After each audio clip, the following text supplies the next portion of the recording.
Bonjour à tous, j'espère que vous allez bien et que vous passez un très bon moment avec votre famille. Alors dans cette vidéo, je vais vous parler du film Ant-Man 3 ou Ant-Man et la guêpe Quantumania. Alors ça sera une vidéo 100% spoiler. Et qu'est-ce que je... Alors, juste avant de vous expliquer ce que je vais faire, j'aimerais vous demander de liker la vidéo si vous avez aimé. N'hésitez pas aussi à vous abonner à ma chaîne car ça aide beaucoup ma chaîne. Et n'hésitez pas à me dire ce que vous avez pensé du film dans les commentaires. Si oui ou non vous êtes d'accord avec moi, respectez mon avis, respectez ceux des autres dans les commentaires. Et parce que j'ai pas envie qu'il y ait des disputes dans les commentaires de ma vidéo. Et qu'est-ce que je pourrais vous dire? Moi je suis extrêmement mitigé. Je m'attendais vraiment à une catastrophe industrielle, mais on va dire que ça passe. Il y a des choses qui vont, il y a des choses qui vont pas. Je commencerai par les points positifs, après les points négatifs. Enfin, avant les points positifs, je vais commencer par vous résumer l'histoire. Et après, je mettrai une note en dernier, voilà, après les points négatifs. Alors pourquoi moi je n'attendais pas ce film? Parce que moi, les deux premiers Ant-Man, ce ne sont pas des films qui m'ont énormément marqué. C'est pas, même si je préfère le deuxième que le premier introduisait bien le personnage d'Ant-Man. Le deuxième, il avait un scénario qui était vraiment nul à chier, c'est-à-dire le scénario du 2, c'était Hope qui cherchait sa mère. Et tout l'enjeu du film était ça. Alors qu'on aurait pu régler tous les problèmes du film si Hope, elle s'aurait été mise avec la méchante du film. Ça aurait pu régler les problèmes du film au bout de 30 ou 40 minutes. Bon, bref. Enfin, en 5 minutes, pardon.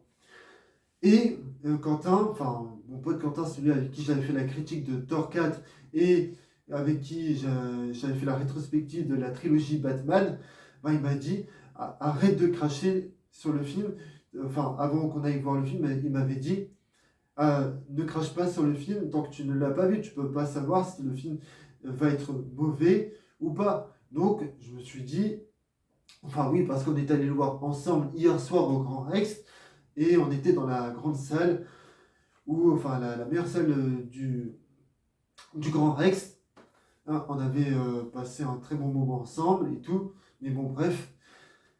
Et je me suis dit, en voyant les... ouais, et il y a des choses sur lesquelles j'ai été surpris et d'autres auxquelles j'ai été déçu.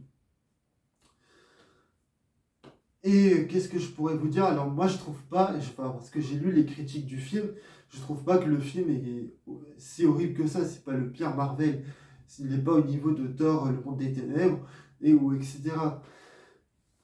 Mais c'est quand même pas un truc de dingue, hein. C'est pas, voilà, c'est pas. Donc moi qu'est-ce que je pourrais vous dire? Je mettrai une note à la fin de la vidéo et je vais commencer par vous raconter l'histoire. Allez, c'est parti. À ta place, j'éviterai de regarder. On avait un accord.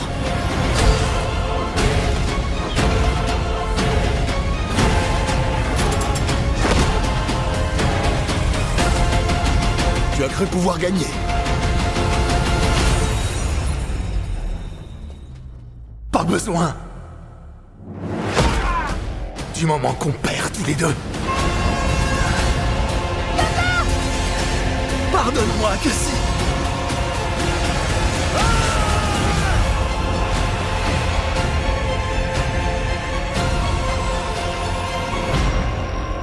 Alors, pour vous résumer l'histoire de ce Ant-Man 3, en fait, c'est l'histoire de Hope et de Scott qui ont une belle vie, ils vivent ensemble et tout. Et à un moment donné, tu as le personnage de Cassie qui va créer un objet, et avec cet objet-là, ils vont aller dans le monde quantique. Et quand ils sont dans le monde quantique, ils vont devoir affronter Kong le Conquérant pour revenir sur Terre. Voilà. C'était ça l'histoire de ce Ant-Man 3. Donc maintenant, je vais commencer par les points positifs. Allez, c'est parti.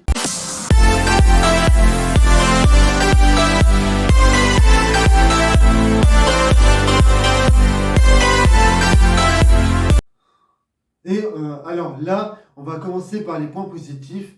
Et après, les points négatifs. Alors, dans les points positifs, je dirais que tous les personnages ont bien évolué depuis Ant-Man et la Guêpe ou Avengers Endgame.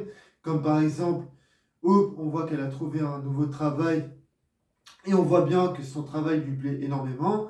Scott, lui, on voit qu'il kiffe sa vie, il est content de la vie qu'il a. Il a énormément d'amis. Il a réglé tous les problèmes qu'il avait dans les deux premiers opus, c'est-à-dire les problèmes qu'il a avec son ex ou sa fille. Et là, dans ce film-là, il est un peu plus drôle, ce qui est plutôt une bonne chose parce que dans les deux premiers opus, il faisait pas, enfin, il rigolait jamais. Mais le fait que son personnage soit comme ça nous donne, bah, ça nous permet de voir que son personnage est assez différent que dans les deux premiers opus.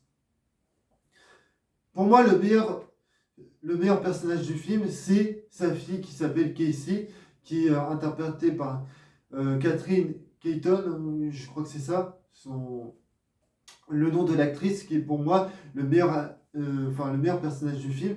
C'est-à-dire que c'est un personnage qui est de tout le monde, qui est vraiment très empathie, et elle est très discrète, et c'est un personnage qui crée énormément d'objets. Et ce qui est vraiment bien dans ce film-là, c'est qu'elle ne nous montre pas comment elle a fait pour apprendre à se battre. Sinon, ça aurait rebombé quelques scènes du premier opus.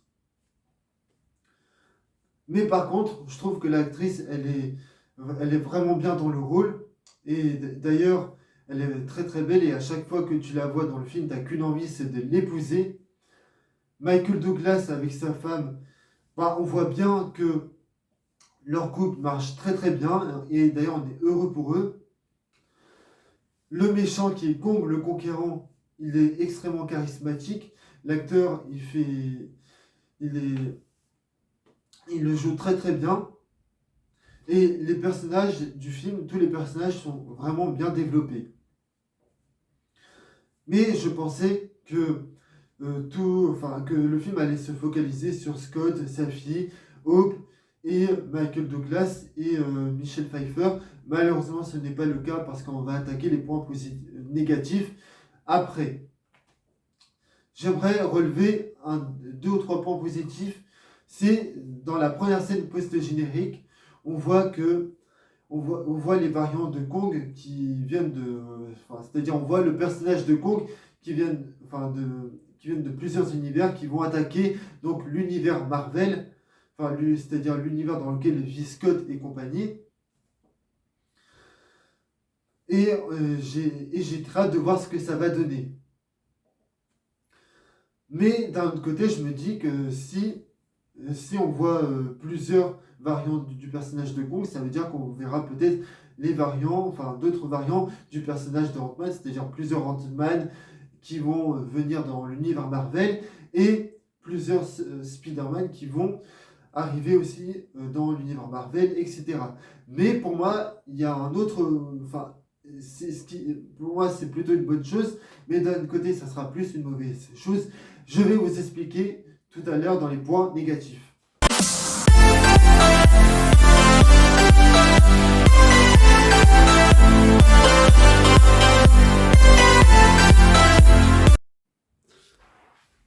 Là, on est parti dans les points négatifs. Et dans les points négatifs, je dirais que c'est la réalisation de Peyton Reed qui est vraiment pas bonne du tout. Alors que moi, je pense, peut-être que moi, si j'avais été à sa place, j'aurais fait pire que lui. Mais je connais des réalisateurs qui, dans les films de super-héros, ont fait bien meilleur. Comme par exemple Sam Raimi sur la trilogie Spider-Man, Mark Webb sur la duologie The Amazing Spider-Man 1 et 2, Christopher Nolan avec sa trilogie Batman, Tim Burton avec ses deux films Batman à lui, et Patty Jenkins sur les deux Wonder Woman, Zack Snyder sur BBS et Man of Steel, comment il s'appelle, James Gunn sur les Gardiens de la Galaxie volume 1 et 2. Bon, on n'a pas encore vu le 3, mais il sortira dans 2 semaines. Mais alors, Peyton Reed, on voit que lui, il n'a vraiment aucune idée de mise en scène. Et en plus, ce qui est vraiment dommage, c'est que les visuels du film sont vraiment très moches. Pendant les scènes de combat, on voit pas grand-chose. Et le problème, c'est que pendant les scènes d'action, c'est tellement sombre qu'on ne voit rien du tout. Et alors, un autre problème qu'il y a dans le film, c'est que le film se focalise plutôt sur l'univers quantique. Mais on voit bien que Peyton Reed, lui, voulait plus se focaliser sur Scott, sur euh, Hope, sur Michael Douglas et sur Casey. Mais le problème, c'est qu'on voit bien que ce sont les producteurs Marvel qui ont obligé Peyton Reed à faire en sorte que son film se focalise plus sur le monde quantique. Et ça se ressent énormément parce qu'il y a énormément de facilité scénaristique. Comme par exemple, à un moment donné, tu as Michelle, comment elle s'appelle déjà l'actrice, celle qui joue la mère de Hope. Elle dit bien à un moment donné qu'elle connaissait énormément de gens dans l'univers quantique. Alors que ce sont des informations qui n'ont pas été divulguées dans Ant-Man 2 et dans Avengers Endgame. Mais d'un autre côté, cette information, on sent bien que Peyton Reed a mis cette information dans ce film, tout simplement parce que, étant donné que les producteurs Marvel l'ont obligé à faire en sorte que son film se focalise plus sur l'univers quantique plutôt que de se focaliser sur les personnages, que ce soit Scott et sa fille, il s'est dit qu'il va mettre cette information-là pour essayer de faire avancer le scénario. Et moi, c'est un peu là le problème que j'ai avec les réalisateurs qu'il y a chez Marvel, c'est qu'ils ne laissent pas, c'est que les producteurs qu'il y a chez Marvel ne laissent pas les réalisateurs faire ce qu'ils veulent. Et ça m'a toujours un peu énervé. Après, moi, je trouve que les enjeux du méchant sont extrêmement faibles. C'est-à-dire que, en fait, la seule chose qui le motive à être méchant, c'est qu'en fait, ces variants à lui qui viennent d'autres univers n'ont pas été gentils avec lui, l'ont ignoré, l'ont abandonné. Et alors, c'est la seule raison pour laquelle lui, il devient méchant. Alors que ces motivations-là, on les a vues, ce sont exactement les mêmes motivations que tous les autres méchants qu'il y avait dans les autres films du Marvel Cinematic Universe. Et ça, c'est vraiment un peu dommage. Après, je dirais que dans la première scène post-générique, il y a quelque chose qui me dérange énormément. C'est que, oui, d'accord, il va y avoir les variants de Kong qui viennent de plusieurs univers, mais s'ils font ça, ça veut dire qu'il va y avoir sans doute le retour de Andrew Garfield et de Tobey Maguire dans les prochains films Avengers, puisqu'apparemment Tobey et Andrew, ils auraient signé pour revenir dans l'univers Marvel. Et avec Hugh Jackman aussi. Mais moi, c'est quelque chose qui me dérange. Tout simplement parce que si on prend par exemple Captain America, Iron Man et Thor, Robert Downey Jr., Chris Evans et Captain America. Le problème, c'est que ce sont trois acteurs qui ont joué pendant 10 ans et 11 ans dans les films du MCU, mais le problème, c'est qu'ils ont tellement joué dans les films du MCU que maintenant, quand tu les vois dans les nouveaux films, que ça fait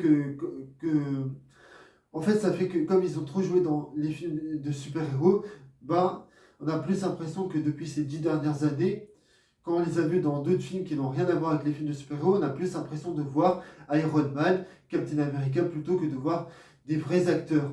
Et c'est un peu là le problème, c'est que moi, comme j'adore Andrew Garfield, moi je suis fan de l'acteur, j'aime beaucoup Tobey Maguire, mais je préfère Andrew Garfield, mais ça ce n'est que mon avis. Ça fait que s'il commence à jouer dans les films de super-héros qu'il y a dans l'univers Marvel, ça fait que quand on les verra dans d'autres films qui n'ont rien à voir que des films de super-héros, ça fait que maintenant on aura plus l'impression de voir Spider-Man que de voir des vrais acteurs. Et il y a une autre chose qui me dérange, c'est que s'ils ramènent ces personnages-là, ça risque de rajouter énormément d'incohérences dans l'univers des Amazing ou dans l'univers de la trilogie de Sam Raimi. Mais d'un autre côté, je pense que les gens, eux, vont plus... Enfin, non, je sais plus ce que je voulais dire, mais bon, bref.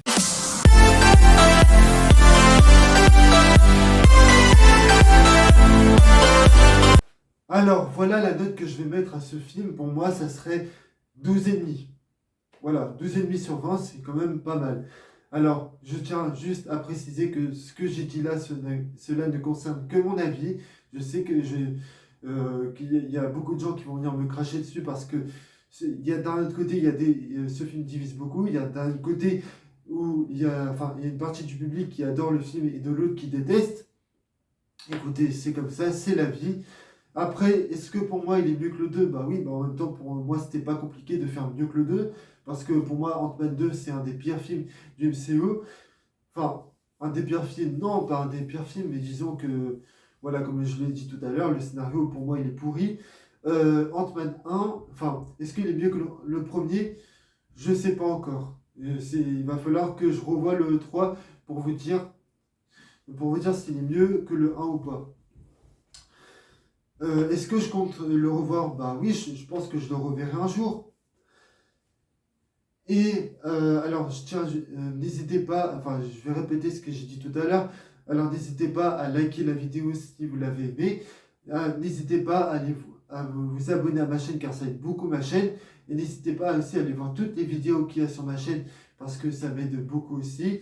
Et ça aide beaucoup ma chaîne. Et n'hésitez pas à me suivre sur tous les réseaux sociaux, Instagram, Twitter, Snapchat. Je mettrai tous les liens dans la description. Et moi, je vous dis à la prochaine pour de prochaines vidéos. Allez, salut à tous et n'hésitez pas à respecter mon avis. C'est tout. Bon, moi, je vous dis à la prochaine pour de prochaines vidéos. Salut à tous!